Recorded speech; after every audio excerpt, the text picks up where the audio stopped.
Welcome to the deep dive. We're cracking open a good one this time, folks. Magic, mystery, a touch of music. We're diving headfirst into Patrick Rothfuss's The Name of the Wind. You've sent in some intriguing excerpts, and let me tell you, these pieces have got us hooked. What's gripping here is that it's not just a story being told, it's a story being crafted. Kvoth, our narrator, isn't just recounting his past, he's building a legend, his legend. And we're getting it straight from the legend's mouth, right? And he's not shying away from dropping those little hints, those glimpses into a life that was a whole lot more magical and a whole lot more dangerous. Exactly. We see it in the way other characters react to him, a mercenary's fear of his swordsmanship, a blacksmith's apprentice convinced he's about to unleash some incredible magic. Those aren't just details, they're brushstrokes. And they're painting a very particular picture of the man Kvoth was before he became this seemingly ordinary innkeeper. Speaking of Kvoth's past, we first meet him as a young boy, part of a traveling troupe called the DAW. Not exactly your average childhood, is it?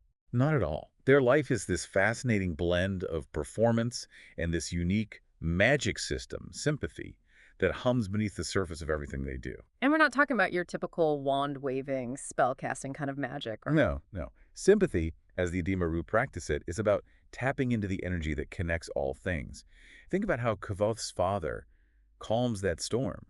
He doesn't overpower the wind, he becomes part of it. Almost like he's speaking the wind's language, and young Kvoth, he picks up on that maybe a little too quickly, considering he tries to use sympathy to stop himself from breathing. And that's a pivotal moment. It shows us the inherent danger in this magic, especially for someone so young. No wonder his teacher, Ben, is so cautious about what he shares with Kvoth. It's like Ben's holding back, right? Like Yeah. he's got all the good stuff locked away. He even refuses to tell Kvoth the name of the wind because he believes, truly believes, that names themselves hold power. And that concept, names having power, that's key to understanding Kvoth's world. It ties directly into the mysteries surrounding the Chandrian. Those figures everyone fears and whispers about, but no one truly understands. It's like those recurring elements. Shamble men, Chandrian, names having power. Even the mysterious gray stones are like breadcrumbs Rothfuss is leaving for us, hinting at a much deeper mythology. Absolutely. And speaking of the gray stones, remember how Ben says they mark safe roads, maybe even roads to safe places? The fact that Kvoth's troop always stops at them, unless they're in a hurry, it just emphasizes how important those stones really are. Which makes it all the more chilling when one of those gray stone stops becomes the backdrop for the most devastating event in young Kvoth's life. Right, the brutal murder of his entire troop. It's a turning point, that's for sure. The moment that shatters Kvoth's innocence and sets him on an entirely different course. He goes from this carefree, if incredibly gifted boy, to someone hardened by tragedy, forced to flee and fend for himself on the unforgiving streets of Tarbian. Talk about a harsh reality check. It's such a stark contrast to his life with the troupe. One day he's charming audiences with his lute, the next he's scavenging for scraps, fighting just to survive. It's heartbreaking, knowing what he's lost. And yet you gotta root for him, right, listener? That sheer determination to survive in such a harsh, unforgiving city, it's incredible. But how does he go from those mean streets of Tarbian to the hallowed halls of the university? That feels like a million miles. That's where we really see Kvoth's resilience. He teaches himself to read, scrapes by with odd jobs, and faces down the darkest sides of humanity. Violence, poverty, desperation. Tarbian might almost break him, but it also forges him into something stronger. And really is a whole new world for him, the university. But you're right, it's not just a place, is it? It's practically a character in Kvoth's story. Totally. It has this aura of possibility, like anything could happen within those walls. But you also get this sense of underlying danger, like impressive magic, sure, but also maybe don't get on the wrong side of the wrong professor. Exactly.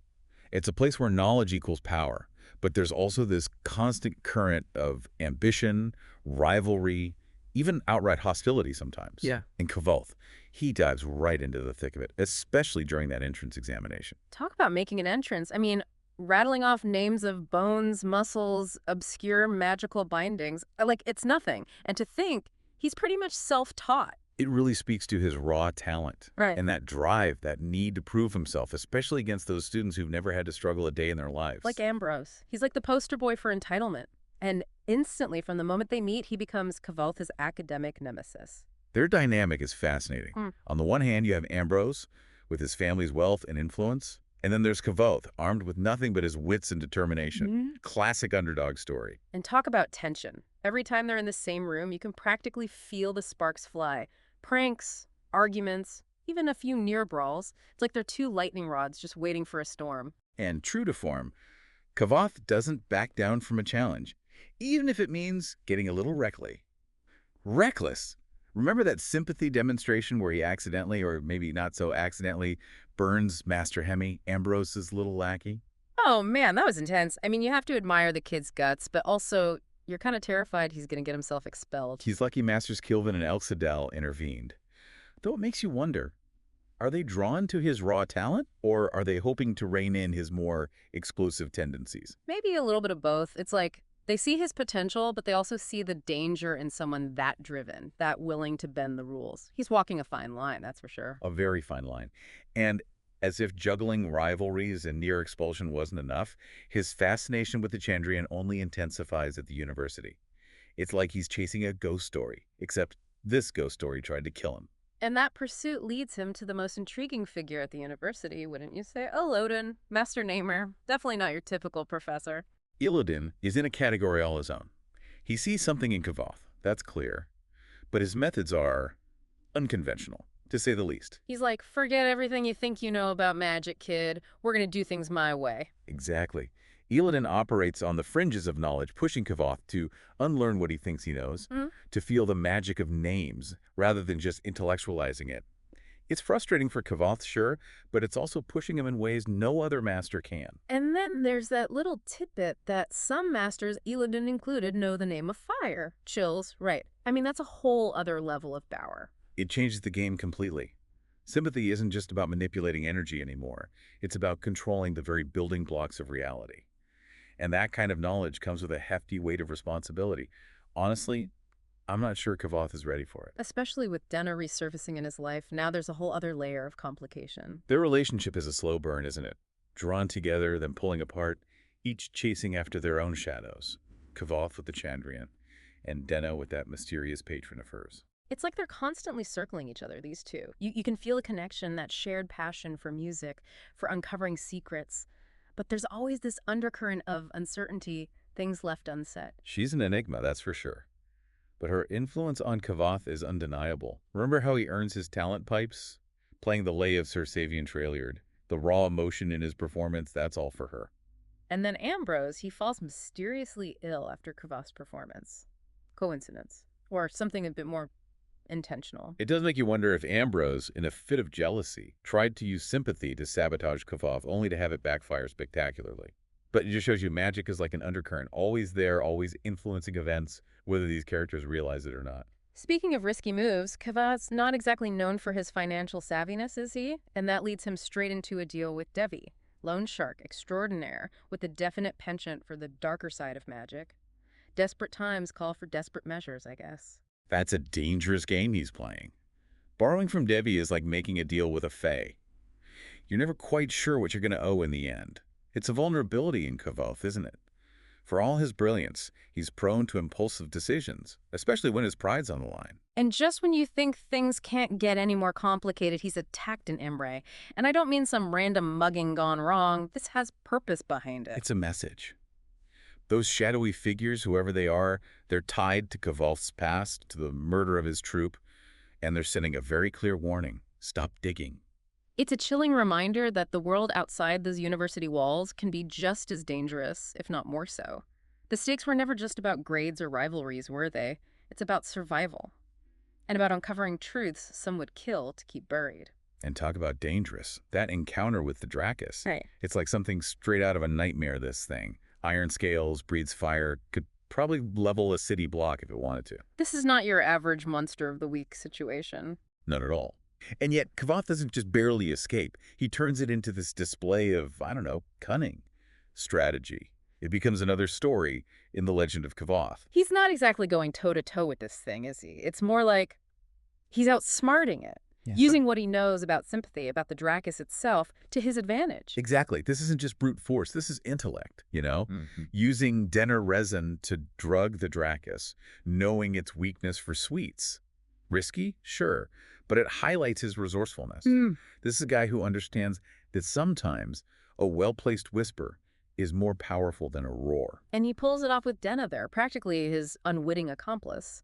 Although it does make you wonder about the toll this kind of risk-taking takes on him, right? Playing with fire almost literally it might earn him a reputation, but it could also cost him everything. It's a dangerous game he's playing, no doubt. And the victory does come at a price, doesn't it? Denna gets caught in the crossfire, and their relationship is already strained, so much left unsaid. And what about those 7 words she keeps mentioning? It's like a cryptic clue dropped into an already cryptic conversation. It has to be important, right? Absolutely. It's a thread left hanging, and I have a feeling Rothfuss is going to tug on it at some point. Hmm. But going back to the Dracus for a moment, the fact that it was killed with a single blow, Hmm. that speaks to a level of power far beyond anything we've seen from Kavos so far. Yeah, it's like a reminder. The Chandrians aren't just stories, campfire tales. They're real, and they are capable of terrifying power. But their motives, though, those are still frustratingly vague. Are they just agents of chaos? Or is there something more to their story? Remember Scarpy's tale, Lanre and Lyra. It suggests a more complicated picture, a fall from grace, driven by love and despair. It makes you wonder if the Chandrians truly evil, or if they're caught in a tragedy of their own making. It's something that clearly haunts Kavoth, too. He's driven by vengeance, that's for sure. But it feels like there's more to it than that, this need to understand why. Why his troop was murdered. Why the Chandrians seem so intertwined with his fate. He's not just after answers, he's after meaning. And as he gets closer to the truth, the more dangerous things become. That attack, those assassins, that wasn't random. It's a warning. Someone wants to silence him, to keep these secrets buried, no matter the cost. It's like he's stumbled onto a conspiracy, and the deeper he digs, the higher the stakes become. So, listener, we leave Kavoth at a crossroads, don't we? Does he heed those warnings and try to outrun his past? Or does he double down, risk everything to uncover the truth? The excerpts end, but the tension, the mystery, it lingers. What are those 7 words? Will Kavoth find the Chandrian? And if he does, what price will he have to pay for that knowledge?